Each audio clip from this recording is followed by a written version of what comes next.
ರೂಪವಾಗಿರುವಂಥ ಕಾರ್ಯಕ್ರಮ.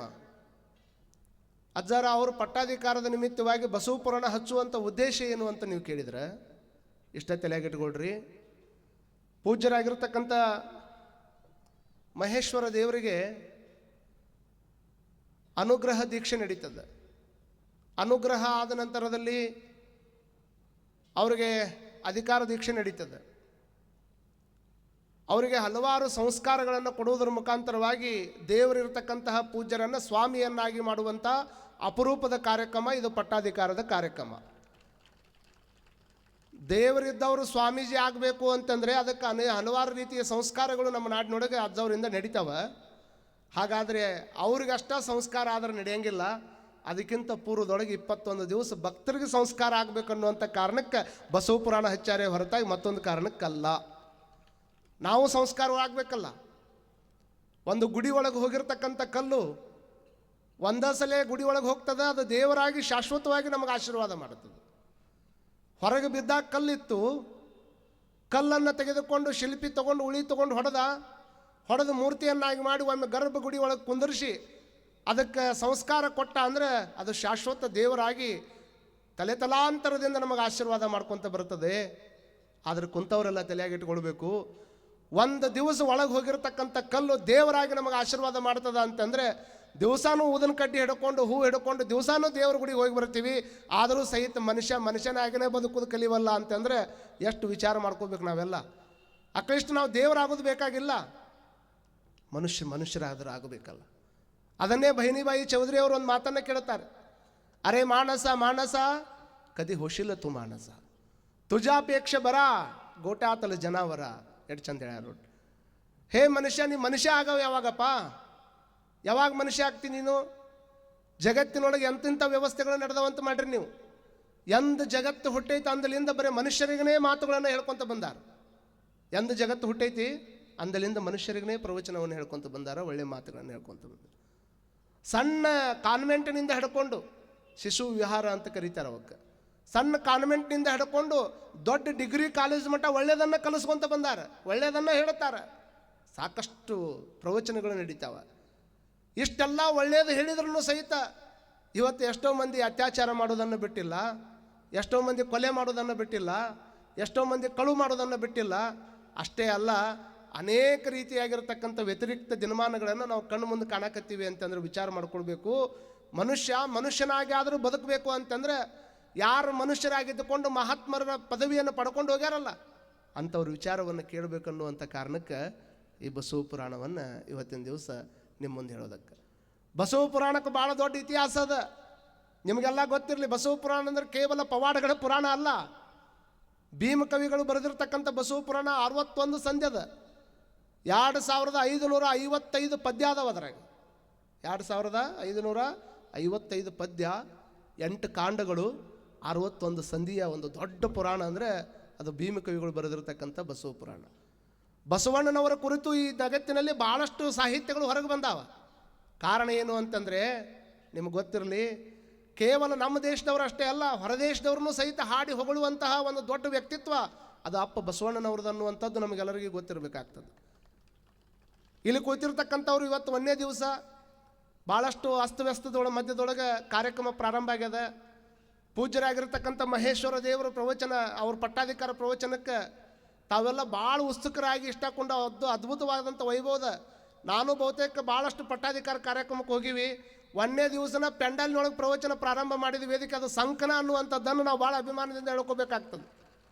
ಈ ಉತ್ಸಾಹ ಹೆಂಗಾಗಬೇಕು ಅಂತಂದರೆ ಬರುವಂಥ ದಿನಮಾನದೊಳಗೆ ಇದು ಮಹಾರಾಷ್ಟ್ರದೊಳಗೆ ನಡೆದ್ರೂ ಸಹಿತ ಇಡೀ ಕರ್ನಾಟಕದ ಎಲ್ಲ ಮಠಾಧೀಶರು ಹಾಗೂ ಭಕ್ತ ವರ್ಗದೊಳಗೆ ಈ ಸಂಘದ ಪಟ್ಟಾಧಿಕಾರದ ಬಗ್ಗೆ ಮಾತುಗಳು ನಡೆದಾವೆ. ಹೆಂಗೆ ನಡೀತಿರ್ಬೋದು ಅಲ್ಲಿ ಬಸವ ಪುರಾಣ, ಅಲ್ಲಿ ಮಂದಿ ಹೆಂಗಿರ್ಬೋದು, ಹೆಂಗೆ ಮಾಡ್ತಾರೆ, ಇದು ಹಂಗೆ ಐತಿ. ಧರ್ಮದ ಕಡೆ ಮಂದಿ ಬರಲಿಲ್ಲ ಅಂದರೆ ಒಂದು ಕಡೆ ಹೇಳ್ತಾರೆ ಒಂದು ಮಾತನ್ನು, ಧರ್ಮದ ಕಡೆ ಮಂದಿ ಬರಲಿಲ್ಲ ಅಂದ್ರೆ ಧರ್ಮನ ಮನೆ ಕಡೆ ಒಯ್ಯಬೇಕು, ಅಂದ್ರೆ ಧರ್ಮ ಉಳಿತೈತೆ ಅನ್ನುವಂಥದ್ದನ್ನು ನಾವು ತಲೆಯಾಗಿಟ್ಕೊಳ್ಬೇಕು.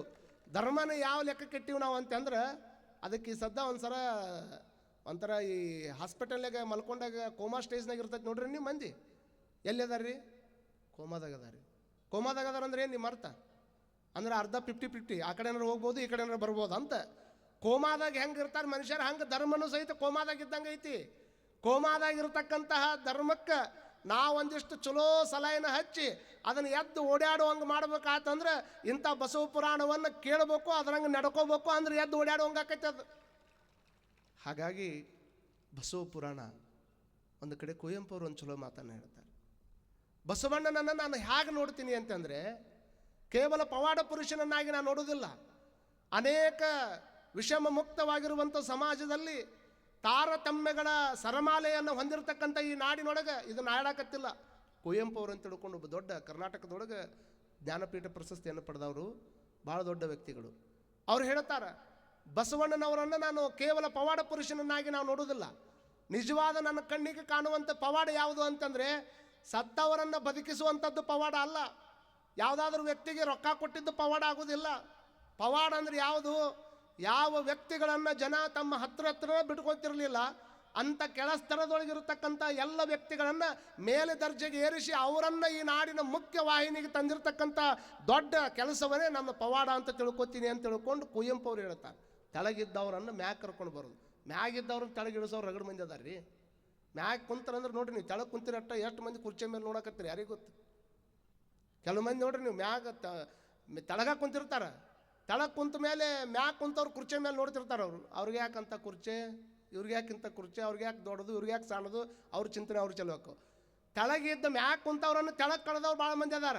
ಆದ್ರೆ ಅಪ್ಪ ಬಸವಣ್ಣನವ್ರ ಕೆಲಸ ಎಂಥದ್ದು ಅಂತಂದರೆ, ತೆಳಗಿದ್ದವರನ್ನು ಮ್ಯಾಗ ತಗೊಂಡು ಹೋಗಿ ಬರೀ ಮ್ಯಾಗ ಕುಂದ್ರಿಸೋದು ಅಷ್ಟೇ ಅಲ್ಲ, ಬಂದವರೆಲ್ಲ ಅವ್ರಿಗೆ ಫಸ್ಟ್ ನಮಸ್ಕಾರ ಮಾಡಬೇಕು. ಅಂಥ ಜಗದಾಗ ಇಟ್ಟಿರುವಂಥ ಕೀರ್ತಿ ಅದು ಅಪ್ಪ ಬಸವಣ್ಣನವ್ರಿಗೆ ಸಲ್ತದ ಅನ್ನುವಂಥದ್ದನ್ನು ನಾವೆಲ್ಲ ತಲೆಯಾಗಿಟ್ಕೊಳ್ಬೇಕಾಗ್ತದೆ.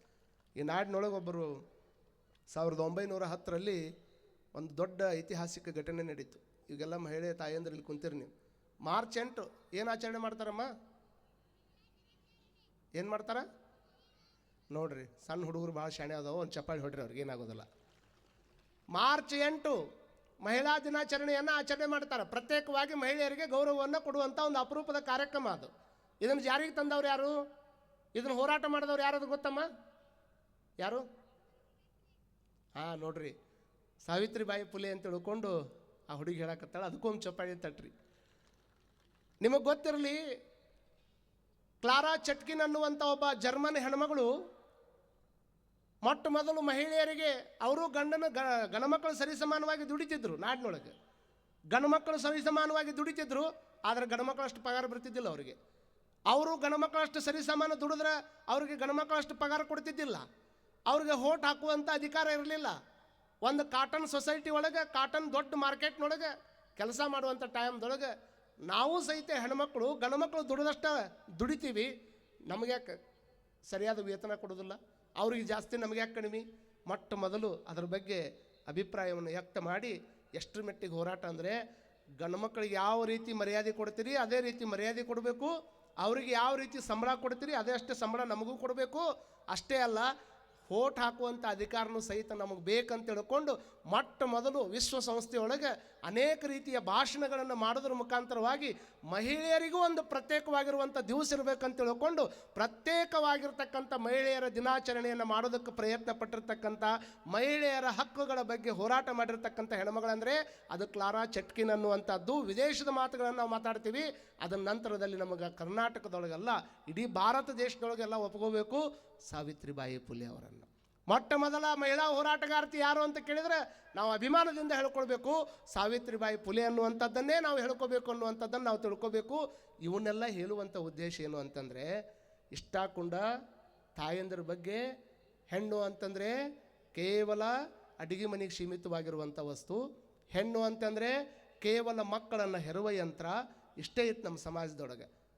ಇದಕ್ಕಿಂತ ಪೂರ್ವದೊಳಗೆ ನಿಮ್ಗೆ ಗೊತ್ತಿರಲಿ, 1955ರಲ್ಲಿ ಒಂದು ಘಟನೆ ಆಯಿತು.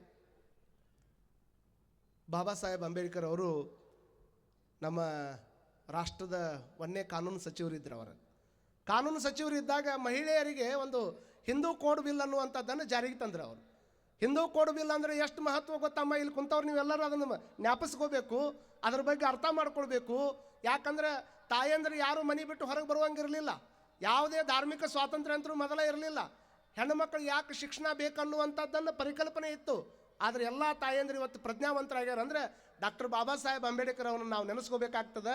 ಹಿಂದೂ ಕೋಡ್ ಬಿಲ್ ಅನ್ನುವಂಥದ್ದನ್ನು ಪ್ರತ್ಯೇಕವಾಗಿ ಜಾರಿಗೆ ತೊಗೊಂಬಂದರು. ಮಹಿಳೆಯರಿಗೆ ವಿವಾಹ ಆಗೋದಕ್ಕೆ ಏನು ಬೇಕು, ಮತ್ತು ತಂದೆಯೊಳ ಆಸ್ತಿಯೊಳಗೆ ಆಕೆಗೆ ಪಾಲಿರಬೇಕು. ಇಂಥ ಹಲವಾರು ಮಹಿಳೆಯರಿಗಾಗಿ ಪ್ರತ್ಯೇಕ ಕಾನೂನನ್ನು ಅವರು ಜಾರಿಗೆ ತಂದಾಗ ಅವತ್ತಿನ ಕಾಲಕ್ಕೆ ಎಷ್ಟು ಹೋರಾಟ ನಡೀತು ಅಂದ್ರೆ ಸದನದ ಒಳಗೂ ಹೋರಾಟ ನಡೀತು, ಸದನದ ಹೊರಗೂ ಹೋರಾಟ ನಡೀತು.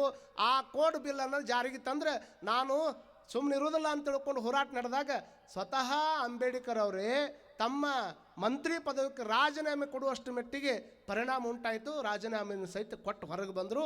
ಮುಂದೆ 4 ಹಂತಗಳಲ್ಲಿ ಅದನ್ನು ಜಾರಿಗೆ ತಂದರು. ಇದನ್ನು ಯಾಕೆ ಹೇಳ್ತೀನಿ ಅಂತಂದರೆ ಇಷ್ಟೆಲ್ಲ ನಾವು ಇವತ್ತಿನ ಮಾತಿನಲ್ಲಿ ಕೇಳ್ತೀವಿ. ಆದರೆ 12ನೇ ಶತಮಾನದೊಳಗೆ ಇವತ್ತಿಷ್ಟು ಪ್ರಚಾರ ಮಾಡೀವಿ, ಇಷ್ಟೆಲ್ಲ ಮಹೇಶ್ವರ ದೇವರ ಪಟ್ಟಾಧಿಕಾರ ಅಂತ ತಿಳ್ಕೊಂಡು ಭಾಳ ಆನಂದದಿಂದ ನಾವೆಲ್ಲ ಪಟ್ಟಾಧಿಕಾರ ಮಾಡಾಕತ್ತೀವಿ.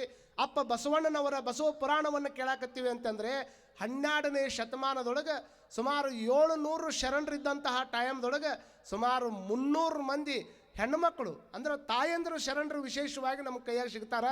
ಅದರಾಗ 30 ಮಂದಿ ವಚನಕಾರ್ತಿಯರು ನಮ್ಮ ಕೈಯಾಗಿ ಸಿಗ್ತಾರೆ. ಅಂದರೆ ಅಪ್ಪ ಬಸವಣ್ಣನವರ ದೂರದೃಷ್ಟಿ ಅಂಥದ್ದಿತ್ತು ಅನ್ನುವಂಥದ್ದನ್ನು ನಾವು ತಿಳ್ಕೊಳ್ಬೇಕಾಗ್ತದೆ. ಮನೆ ಬಿಟ್ಟು ಹೊರಗೆ ಬರಲಾರ್ದಂಥ ಟೈಮ್ದೊಳಗೆ ಹೆಣ್ಮಕ್ಕಳಿಗೆ ಮುಕ್ತ ಅವಕಾಶವನ್ನು ಕೊಟ್ಟಂಥ ಪರಮಾತ್ಮ ಅಂದರೆ ಅದು ಅಪ್ಪ ಬಸವಣ್ಣ ಅನ್ನುವಂಥದ್ದನ್ನು ಅಭಿಮಾನದಿಂದ ನಾವೆಲ್ಲರೂ ಹೊಡ್ರಿ ಅವರ ನೀವು ಒಂದು ಚಪ್ಪಾಳಿ ಹೊಡಿಬೇಕು. ನಿಮ್ಮ ಊರಾಗ ಚಪ್ಪಾಳಿ ಹೊಡ್ಯಕ್ಕೆ GST ಇಲ್ಲಲ್ಲ. ಮತ್ತು ಹಿಂದಾಡೆ ಕೆಲವು ಮಂದಿ GST ಟೈಪ್ ಅದನ್ನು ಇಟ್ಕೊಂಡು ಕುಂತೀರಿ. ಇಂಥ ಬಸವ ಪುರಾಣವನ್ನು ತೆಲುಗುದೊಳಗೆ ಮೊದಲು ಬರೆದವರು ಪಾಲ್ಕುರ್ಕಿ ಸೋಮನಾಥರು ಬರೆದಿರತಕ್ಕಂಥ ಬಸವ ಪುರಾಣವನ್ನು ಭೀಮಕವಿಗಳು ಕನ್ನಡದಲ್ಲಿ ಅದನ್ನು ಬರೆಯುವಂಥ ಪ್ರಯತ್ನವನ್ನು ಮಾಡಿದರು. ಅದಕ್ಕಿಂತ ಪೂರ್ವದಲ್ಲಿ ಬಸವಣ್ಣನ ಸಾಹಿತ್ಯವನ್ನು ಭಾಳ ಹತ್ತಿರದ ಸಾಹಿತ್ಯಕ್ಕೆ ನಾವು ಹೊಕ್ಕಿವಿ ಅಂದರೆ ಹರಿಹರನ ರಗಳೆಗಳಾದ ನಂತರದಲ್ಲಿ ಪಾಲ್ಕುರ್ಕಿ ಸೋಮನಾಥರು ತೆಲುಗುದೊಳಗೆ ಬಸವ ಪುರಾಣ ಬರೆದರು. ತೆಲುಗುದೊಳಗೆ ಆದ ನಂತರದಲ್ಲಿ ಬಸವ ಪುರಾಣವನ್ನು ನಮ್ಮ ಭೀಮಕವಿಗಳು ಕನ್ನಡಕ್ಕೆ ತೊಂಬಂದರು. ಅದಾದ ನಂತರದಲ್ಲಿ ಸಿಂಗಿರಾಜನ ಪುರಾಣ ಬಂತು. ಅದರಾದ ನಂತರದಲ್ಲಿ ನಿಮ್ಗೆ ಗೊತ್ತಿರಲಿ ಸಿಂಗಿರಾಜನ ಬಸವ ಪುರಾಣ, ಷಡಕ್ಷರಿ ದೇವರದ ಬಸವರಾಜ ವಿಜಯಂ ಅನ್ನುವಂಥ ಅನೇಕ ಕೃತಿಗಳು ಹೊರಗೆ ಬಂದು. ಅಷ್ಟ ಅಲ್ರಿ, ನಮಗೆ ಇತ್ತಿತ್ತಾಗಿನ ದಿನಮಾನದಾಗ ಫೆಬ್ರವರಿ 4, 1961 ಒಂದು ಘಟನೆ ನಡೀತೈತಿ. ಕಣ್ಣಿಲ್ಲಾರದಂಥ ಪುಟ್ಟರಾಜ ಗವಾಯಿಗಳು ತಲೆಗಿರಲಿ ನಿಮಗೆಲ್ಲ. 1961 ಕಣ್ಣು ಇರದೇ ಇರತಕ್ಕಂಥ ಪಂಡಿತ ಪುಟ್ಟರಾಜ ಗವಾಯಿಗಳವರು ಕನ್ನಡದೊಳಗಿರತಕ್ಕಂಥ ಬಸವ ಪುರಾಣವನ್ನು ಹಿಂದಿ ಒಳಗೆ ಬರೆಯುವಂಥ ಪ್ರಯತ್ನವನ್ನು ಅವತ್ತಿನ ಕಾಲಕ್ಕೆ ಮಾಡ್ಯಾರಲ್ಲ, ಅವ್ರಿಗೊಮ್ಮೆ ಜೋರಾಗಿ ಚಪ್ಪಾಳಿಯನ್ನು ತಟ್ಟಬೇಕು ನಾವು. ಕಣ್ಣಿಲ್ಲಾರದಂತಹ ಪುಟ್ಟರಾಜ ಗವಾಯಿಗಳು 1961 ಫೆಬ್ರವರಿ 4 ಈ ನಾಡಿನೊಳಗೆ ಭಾಳ ವಿಶೇಷವಾಗಿರ್ತಕ್ಕಂಥ ದಿನ ಅದು. ಅವತ್ತಿನ ಕಾಲಕ್ಕೆ ಡಾಕ್ಟರ್ ಬಾಬು ರಾಜೇಂದ್ರ ಪ್ರಸಾದ್ ಅವರು ರಾಷ್ಟ್ರಪತಿ ಇದ್ದರು ನೋಡ್ರಿ. ಅವ್ರ ಕೈಯಾಗ ತೊಗೊಂಡು ಹೋಗಿ ಬಸವ ಪುರಾಣ ಕೈಯಾಗ ಕೊಟ್ಟರೆ ಪುಣ್ಯಾತ್ಮ ಕಣ್ಣಿಲ್ಲಾರ್ದಂಥ ವ್ಯಕ್ತಿ ಹಿಂದಿ ಒಳಗೆ ಬಸವ ಪುರಾಣ ಬರ್ದಾನಂತ ತಿಳ್ಕೊಂಡು ತಲೆ ಮೇಲೆ ಹೊತ್ಕೊಂಡು ಕುಣಿದಿದ್ರು ಅನ್ನುವಂಥ ಮಾತನ್ನು ಅವ್ರು ಹೇಳ್ತಾರೆ. ಹಾಗಾಗಿ ಇಂಥ ಅನೇಕ ಜನ ಬಸವ ಪುರಾಣದ ಬಗ್ಗೆ, ಬಸವಣ್ಣನ ಚರಿತ್ರೆ ಬಗ್ಗೆ, ಬಸವಣ್ಣನ ಹುಟ್ಟು ಹೇಗಾಗ್ತದೆ, ಬಸವಣ್ಣ ಹೇಗೆ ಸಾಮಾಜಿಕ ಕ್ರಾಂತಿಯನ್ನು ಈ ನಾಡಿನೊಳಗೆ ಮಾಡ್ತಾನೆ ಅನ್ನುವಂಥ ವಿಚಾರವನ್ನು ನಾಳೆ ದಿವಸ ನಾವು ಸಕ್ಕಾಪಟ್ಟಿ ಕೇಳೋಣ. ಆದರೆ ಸಂಘದ ಎಲ್ಲ ದೈವಕ್ಕೆ ನಾನು ಒಂದೇ ಕೊನೆ ಮಾತು ಹೇಳೋದು, ಇವತ್ತು ಭಾಳ ಲೇಟ್ ಆಗಿರೋದ್ರಿಂದ ಹೆಚ್ಚಿನ ಮಾತುಗಳನ್ನು ಹೇಳೋದು ಬೇಡ. ಪೀಠಿಕೆಯಾಗಿ ನಾನು ಅಷ್ಟೇ ಸುಮ್ಮನೆ ನಿಮಗೆ ಬಸವಣ್ಣನ ಬಗ್ಗೆ ಸಂಕ್ಷಿಪ್ತ ವಿಚಾರಗಳನ್ನು ಹೇಳಿದ್ದೇನೆ. ಅಮ್ಮ, ನೀವು ನಾಳಿಂದ ಒಬ್ಬರು ಬರೋಂಗಿಲ್ಲ, 10 ಮಂದಿ ಕರ್ಕೊಂಬರ್ಬೇಕು. ಇದು ವರ್ಷದ ಪುರಾಣ ಅಲ್ಲ, ಇದು ಪಟ್ಟಾಧಿಕಾರದ ಪುರಾಣ. ನಿಮ್ಮ ಮನೆಯೊಳಗೆ ಒಬ್ಬ ಮಗನ ಮದುವೆ ಇತ್ತಂದ್ರೆ ಎಷ್ಟು ಖುಷಿಯಿಂದ ನೀವೆಲ್ಲರೂ ಕುಡ್ಕೊಂಡು ಮಾಡ್ತಿರಲ್ಲ, ಅದಕ್ಕಿಂತ 10 ಪಟ್ಟು ಖುಷಿಯೊಳಗೆ ಪೂಜ್ಯ ಗುರುಗಳದು ಪಟ್ಟಾಧಿಕಾರ ಮಾಡುವಂಥ ಪ್ರಯತ್ನವನ್ನು ಸಂಘದವ್ರು ನೀವೆಲ್ಲ ಕೂಡಿ ಮಾಡಾಕತ್ತಿದ್ದೀರಿ. ನನಗೆ ಭಾಳ ಭರವಸೆ ಅದ. ಜಗದ್ಗುರು ಮಹಾಸನ್ನಿಧಿಯವರ ಆಶೀರ್ವಾದದಿಂದ, ಇಲ್ಲಿರ್ತಕ್ಕಂಥ ಎಲ್ಲ ಪರಮ ಪೂಜ್ಯರ ಆಶೀರ್ವಾದದಿಂದ ಇವತ್ತು ಸಂಘಕ್ಕೆ ಎಲ್ಲಿಂದ ಜ್ಯೋತಿ ಬಂದದಂದ್ರೆ ಬಸವಣ್ಣನ ಪುಣ್ಯಭೂಮಿ ಜನ್ಮಸ್ಥಳದ ಬಸವನ ಬಾಗೇವಾಡಿಯಿಂದ ಜ್ಯೋತಿ ಬಂದದಂದ್ರೆ ಈ ಕಾರ್ಯಕ್ರಮ ನಾಡಿನ ತುಂಬ ಸುದ್ದಿ ಮಾಡೇ ತೀರ್ತದ ಅನ್ನುವಂಥದ್ದನ್ನು ಈ ಸಂದರ್ಭದೊಳಗೆ ಹೇಳ್ತಾ, ಈ ಕಾರ್ಯಕ್ರಮಕ್ಕೆ ಬಂದು ಕುಂತಾಗ ಹ್ಯಾಕೆ ಕುಂದಿರ್ಬೇಕು ಅಂತಂದರೆ ಮನೆಯಾಗಿದ್ದಿದ್ವಿ ಎಲ್ಲ ವಿಚಾರ ಬಿಟ್ಟು ಬರಬೇಕು. ಯಾವನೋ ಒಬ್ಬವ ಗಾಡಿ ಒಳಗೆ ಹೊಂಟಿದ್ದು ಹಿಂಗೆ ಚಕ್ಕಡಿ ಅಂದ್ರೆ ಗೊತ್ತಾಕೈತೆ ನಿಮ್ಮ ಕಡೆ? ಚಕ್ಕಡಿ ಅಂದ್ರೆ ಗೊತ್ತಾಕೈತಲ್ಲ, ಚಕ್ಕಡಿ ತೊಗೊಂಡು ಹೊಂಟಿದ್ದವ. ಚಕ್ಕಡಿ ತೊಗೊಂಡು ಹೋಗ್ಬೇಕಾದ್ರೆ ಒಬ್ಬವ ತಲೆ ಮೇಲೆ ಹುಲ್ಲಿನ ಹೊರಿ ಹೊತ್ಕೊಂಡು ಹೊಂಟಿದ್ದವ. ಹುಲ್ಲಿನ ಹೊರಿ ಹೊತ್ಕೊಂಡು ಹೊಂಟವನ್ನ ನೋಡಿ ಪಕ್ಕದ ಮನೆಯವದಾನ, ಬಾ ಗಾಡ್ಯಾಗ ಕುಂದ್ರು ಅಂದವ. ಚಕ್ಕಡ್ಯಾಗ ಹುಲ್ಲಿನ ಹೊರಿ ಬಾಳಾಕೈತೆ ಅಂತ ತಿಳ್ಕೊಂಡು ಗಾಡ್ಯಾಗ ಕುಂದ್ರು ಅಂತ ಹೇಳಿದ್ರೆ ಅವ ಚಕ್ಕಡ್ಯಾಗ ಕುಂತ, ಇವ್ ಚಕ್ಕಡಿ ತೊಗೊಂಡು ಊರಿಗೆ ಬಂದ. ಅವ ಹಿಂದೆ ಕುಂತಾವ ಏನು ಮಾಡ್ಬೇಕು? ಹುಲ್ಲಿನ ಹೊರಿ ತೆಳಗಿಟ್ಟು ಕುಂದಿರ್ಬೇಕಿಲ್ಲ, ಅವ ಎಲ್ಲಿಡ್ಬೇಕು? ಅವ ಹುಲ್ಲಿನ ಹೊರಿ ತೆಳಗಿಟ್ಕೊಂಡಿದ್ದಿಲ್ಲವ, ಚಕ್ಕಡ್ಯಾಗ ಕುಂತರು ತಲೆ ಮೇಲೆ ಇಟ್ಕೊಂಡ ಕುಂತಿದ್ದವ. ಹುಲ್ಲಿನ ಹೊರಿಯನ್ನು ತಲೆ ಮೇಲೆ ಇಟ್ಕೊಂಡು ಚಕ್ಕಡ್ಯಾಗ ಕುಂತ್ರು ಬಾರ ಯಾರಿಗಾಗೋದ್ರಿ ಅಣ್ಣ? ಯಾರಿಗಾಗೋದ್ರು? ಅವ್ರಿಗೆ ಯಾರು ಹೊತ್ಕೊಂಡ ಅವ್ರಿಗೆ ನೀವು ಎಷ್ಟು ಶಾಣ್ಯರು ಇದ್ದೀರಿ ನೋಡ್ರಿ ಅವಂಗೆ ಆಗೋದು ಅಂತ ಹೇಳಕತ್ತೀರಿ ನೀವು ಶಾಣ್ಯರು ಇದ್ದೀರಿ ಸಂಕದವ್ರು ಗೊತ್ತಾಯ್ತು ನನಗೆ. ಹುಲ್ಲಿನ ಭಾರ ಹೆಚ್ಚಾದಿತ್ತು ಅಂತ ತಿಳ್ಕೊಂಡು ಚಕಡ್ಯಾಗ ಕುಂದ್ರಿಸಿದ್ರೆ ಅಲ್ಲಿ ಕುಂತಾಗನು ಸಹಿತ ಅದನ್ನು ಹೊತ್ಕೊಂಡಾಗ ಕುಂತ್ರೆ ಅದು ಭಾರ ಹೆಂಗಾಗ್ತದಲ್ಲ. ಮತ್ತು ನೀವು ಇದನ್ನು ಹೇಳಿದಾಗ ನಿಮಗೆ ನಗಿ ಬರ್ತೈತೆ ಅಂದ್ರೆ ಚಕಡ್ಯಾಗ ಭಾರ ಆಗಬಾರ್ದು ಅಂತ ತಿಳ್ಕೊಂಡು ಹುಲ್ಲಿನ ಹೊರಿ ತೆಳಗೆ ಇಟ್ಕೊಂಡು ಕುಂದ್ರೆ ಅಂದ್ರೆ ಅದರ ಕುಂತಾಗನ ಅದನ್ನು ತಲೆಯಾಗ ಇಟ್ಕೊಂಡು ಕುಂತಿದ್ದ ಅನ್ನೋದು ನಿಮಗೆ ನಗಿ ಬರೋದಾದ್ರೆ ಇಲ್ಲಿ 21 ದಿವಸ ಮಹೇಶ್ವರ ದೇವರ ಪಟ್ಟಾಧಿಕಾರ ಅನ್ನುವಂಥ ಧರ್ಮದ ಚಕ್ಕಡಿಯನ್ನು ಹೊಡ್ಯಾಕೆ ನನ್ನ ಕೈಯಾಗ ಕೊಟ್ಟಾರ. ನಿಮ್ಮ ಹುಲ್ಲಿನ ಹೊರಿ ಅಂದ್ರೆ ತಲೆಯಾಗಿನ ಭಾರ ಕಡಿಮೆ ಮಾಡ್ಬೇಕಂತ ತಿಳ್ಕೊಂಡು ಈ ಧರ್ಮದ ಪುರಾಣದಾಗ ನಿಮ್ಮನ್ನು ಹತ್ತಿಸ್ಕೊಂಡು ನಾವು ಹೋಗೋರು ಅದೀವಿ. ತಡಿ ಇನ್ನೂ ಮುಗಿದಿಲ್ಲ ಅವಸರಕ್ಕೆ ಬೀಳ್ಬೇಡ್ರಿ. ಕಾರಣ ಏನು ಅಂತಂದ್ರೆ ಈ ಧರ್ಮದ ಚಕ್ಕಡಿ ಒಳಗೆ ನಮ್ಮ ಕೈಯಾಗ ಚಕ್ಕಡಿ ಕೊಟ್ಟು 25 ದಿವಸ ನಿಮ್ಮನ್ನು ದೂರ ಕರ್ಕೊಂಡು ಹೋಗೋದದ. ನೀವು ಏನಾದರೂ ಮನೆಯಾಗಿನ ಎಲ್ಲ ವಿಚಾರಗಳನ್ನು ಪುರಾಣದಾಗ ಬಂದು ಕುಂತಾಗನು ಅವನು ತಲೆಯಾಗಿ ಇಟ್ಕೊಂಡಾಗ ಕುಂತಿದ್ರಿ ಅಂದ್ರೆ ಹುಲ್ಲಿನ ಹೊರಿ ಇಟ್ಕೊಂಡು ಕುಂತಂಗೆ ಆಕೈತಿ. ದಿವಸ ಇದಕ್ಕೆ ಆಶೀರ್ವಾದ ಮಾಡ್ಯಾರ. ಮತ್ತು ಹೊಳ್ಳಿ ಕೊನೆಯದಾಗಿ ಬರ್ತದೆ ಪೂಜ್ಯ ನಡೆಸೋಚ್ ಜಗದ್ಗುರು ಮಹಾಸನ್ನಿಧಿಯವರ ಸಾನ್ನಿಧ್ಯದೊಳಗನೆ ಎಲ್ಲ ಕಾರ್ಯಕ್ರಮಗಳು ನಡೀತಾವ. ಇಂಥ ಒಬ್ಬ ಅಪರೂಪದ ಜಗದ್ಗುರು ಮಹಾಸನ್ನಿಧಿಯವರ ಹಸ್ತದಿಂದ ಬಹುತೇಕ ನಮ್ಮ ಪೂಜ್ಯರಾಗಿರ್ತಕ್ಕಂಥ ಮಹೇಶ್ವರ ದೇವರಿಗೆ ಎಲ್ಲ ದೀಕ್ಷೆಗಳ ಕಾರ್ಯಕ್ರಮ ನಡೀತಾವೆ. ಅಂದರೆ ಅದಕ್ಕಿಂತ ದೊಡ್ಡದು ಯಾವುದೂ ಇಲ್ಲ ಅನ್ನುವಂಥದ್ದನ್ನು ಸಂಕದ ಸದ್ಭಕ್ತರು ಎಲ್ಲ ತಿಳ್ಕೊಳ್ಬೇಕು. ನಾಳಿಂದ ಇದು ಲೇಟ್ ಆಗೋದಿಲ್ಲ. ಲೇಟಾಗಿ ಬರಬಾರ್ದಮ್ಮ, ನೀವು ಯಾರೂ ಲೇಟಾಗಿ ಬರಬಾರ್ದು. ತಾವೊಂದು ಸ್ವಲ್ಪ ಬರೋದು ಲೇಟ್ ಆದರೆ ಟೈಮ್ ಟು ಟೈಮ್ ಬರಬೇಕು. ಎಲ್ಲ ಕರೆಕ್ಟ್ 7 ಗಂಟೆಗೆ ನಾವು ಅಜ್ಜರು ಕೇಳಿದ್ವಿ. 7 ಗಂಟೆಗೆ ಈ ಕಾರ್ಯಕ್ರಮ ಆರಂಭ ಆಗ್ತದೆ. 7:15 ನಮ್ಮ ಪ್ರವಚನ ಪ್ರಾರಂಭ ಆಗ್ತದೆ. ತಾವೆಲ್ಲ 7:15 ಅನ್ನೋದ್ರಾಗನ ನಮ್ಮ ಗವಾಯಿಗಳು ಎಷ್ಟು ಚಲೋ ಹಾಡೋರು ಬಂದಾರ ಗೊತ್ತೇನು ನಿಮ್ಗೆ?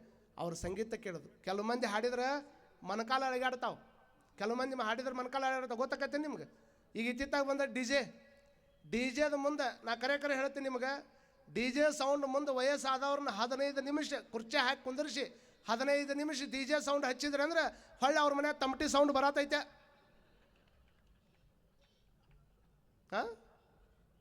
100% ಇದೆ. ಯಾವುದನ್ನು ಕೇಳೋದ್ರಿಂದ ಎದೆ ಹೊಡಿತೈತಿ, ಹೃದಯ ಕಾರ್ಡಿಯಾಸ್ಟಿಕ್ ಇದಾಕೈತೆ ಅಂದ್ರೆ ನಾವು ವಿಚಾರ ಮಾಡ್ಕೊಳ್ಬೇಕು. ಅಂಥ ಸೌಂಡ್ ಕೇಳೋದ್ರಿಂದ ಆನಂದ ಹುಟ್ಟೋದಿಲ್ಲ. ಎಂದೋ ಸತ್ತು ಹೋಗಿರ್ತಕ್ಕಂಥ ಪ್ರಾಣಿಯ ಚರ್ಮ ತಬಲ ಎಂದೋ ಸತ್ತು ಹೋಗೈತೆ. ಎಂದೋ ಸತ್ತು ಹೋಗಿರ್ತಕ್ಕಂಥ ಪ್ರಾಣಿಯ ಚರ್ಮದೊಳಗೆ ಎಂಥ ನಾದ ಐತೆ ಅಂತ ಮಾಡ್ರಿ ನೀವು. ಅದು ಒಂದು ದಾರಿ ಬಿಟ್ಟಿರ್ತೈತಿ. ಆ ದಾರಿ ಬಿಟ್ಟಿರ್ತಕ್ಕಂಥ ತಬಲ ಸುದ್ದಿ ಮಾಡಕ್ಕೆ ಒಂದು ಸುತ್ತಿಗೆ ಇಟ್ಟ ನೋಡ್ರಿ ಅವ ತೋರಿಸ್ಪ ಅವ್ರಿಗೆ ಎಲ್ಲ ಕಾಯಿ ಮಾಡ್ತಾ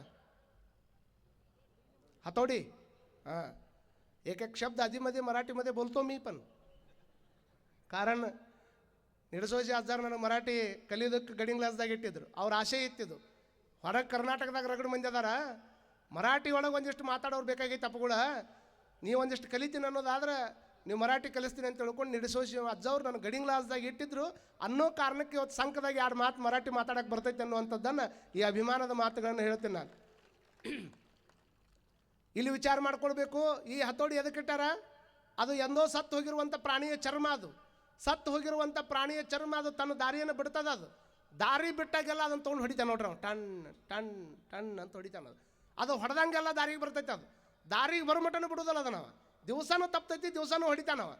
ಮತ್ತು ಸತ್ತು ಹೋಗಿರುವಂಥ ಪ್ರಾಣಿ ಚರ್ಮನ ದಾರಿ ಬಿಡ್ತೈತೆ ಅನ್ನೋದಾದ್ರೆ ಇವು ಜೀವಂತಿದ್ದ ಚರ್ಮ, ಇವು ಜೀವಂತ ಅದಾವ. ಒಮ್ಮೆ ಮೊಸರು ತೊಗೊಂಡು ಒಮ್ಮೆ ಮೊಸರು ಹೊರಗೆ ಬಿಡೋದ್ರಾಗನ ದಾರಿ ಬಿಟ್ಟಿರ್ತಾವೆ. ಬೇಕಾದಷ್ಟು ಮಂದಿ ನೀವು ದಾರಿ ತೊಗೊಂಬಂದು ಹಚ್ಚಿರ ಅವ್ನು ಜಗ್ಗಿ ತೊಗೊಂಬಂದು ಹಚ್ಚಿದ್ರೂ ಸಹಿತ ದಾರಿ ಬಿಡ್ತಾವೆ. ಮತ್ತು ತಬಲಾಕ ದಾರಿ ಬಿಟ್ಟರೆ ಸುತ್ತಿಗೆ ಐತಿ, ಹತೋಡಿ ಐತಿ. ಮತ್ತು ಇಂದಾಗ ನೀವು ಒಬ್ರಿಗೊಬ್ಬರು ಹತೋಡಿ ತೊಗೊಂಡು ತಲೆ ಹೊಡ್ಕೊಂಡು ಕುಂತೀರಿ. ಹಾಗಿಲ್ಲ. ಈ 21 ದಿವಸ ಬಸವ ಪುರಾಣ ಕೇಳಿಬಿಟ್ರೆ ಇದೇ ನಮ್ಮನ್ನು ದಾರಿಗೆ ತರುವಂಥ ಸಾಧನ ಅನ್ನುವಂಥ ಮಾತನ್ನು ಈ ಸಂದರ್ಭದೊಳಗೆ ಹೇಳ್ತಾ ಮತ್ತು ನಾಳೆ ಹೆಚ್ಚಿನ ವಿಚಾರವನ್ನು ನೀವೆಲ್ಲ ಮಾತಾಡೋಣ. ಕಾರಣ ಇವತ್ತು ಭಾಳ ದೂರದಿಂದ ಅಜ್ಜವ್ರು ಬಂದಾರ, ಪೂಜ್ಯ ಗುರುಗಳು ಬಂದಾರ. ಎಲ್ಲರ ಆಶೀರ್ವಚನವನ್ನು ತಾವೆಲ್ಲ ಕೇಳಬೇಕು. ಕಾರಣ ಇಷ್ಟೇ, ಇವತ್ತೇನು ಬಸವ ಪುರಾಣ ಹೇಳ್ತೀನಿ ಒಂದೇ ಕೊನೆ ಮಾತು. ಭಾಳ ಇದನ್ನೆಲ್ಲ ಸಂಗ್ರಹ ಎಲ್ಲಿ ಆಗೈತೆ ಅಂದ್ರೆ ನನಗೆ ನಡೆಸೋಶಿ ಜಗದ್ಗುರು ಮಹಾಸನ್ನಿಧಿ ಅವರ ಆಶೀರ್ವಾದದಿಂದ ಅವರು ಒಂದು ದೊಡ್ಡ ನಾನು ಅದನ್ನು ಮಾಡ್ಯಾರ ಇದನ್ನು ಮಾಡ್ಯಾರ ಅಜ್ಜಾರ ಅಂತ ಹೇಳಂಗಿಲ್ಲ. ಅವ್ರು ನಮ್ಮ ಅಜ್ಜವ್ರದ್ದು ಒಂದು ದೊಡ್ಡ ಸ್ವಭಾವ ಏನಂದ್ರೆ ಖಾಲಿ ಕುಂತಾರಂದ್ರೆ ಪುಸ್ತಕಗಳನ್ನು ಓದೋದು. ಪುಸ್ತಕಗಳನ್ನು ಓದಿ ಅವ್ರೇನು ಮಾರ್ಕ್ ಹಾಕಿ ಓದಿದ್ದು ಯಾವ ಚಲೋ ಸ್ಟೋರಿ ಇರ್ತಾವೆ ಅವ್ನು ಮಾರ್ಕ್ ಹಾಕ್ಯಾರಲ್ಲ ಅಂಥವುಗಳನ್ನು ಇಂಥ ಡೈರಿಯಾಗಿ ಬರ್ಕೊಂಡು ಇವತ್ತು ಬಸವ ಪುರಾಣ ಹೇಳಕ್ಕೆ ಕಲಿತೀನಿ ಅನ್ನುವಂಥ ಮಾತನ್ನು ಈ ಸಂದರ್ಭದೊಳಗೆ ಹೇಳೋದಕ್ಕೆ ಇಚ್ಛೆಪಡ್ತಾರೆ. ನಾಳೆ ಕರೆಕ್ಟ್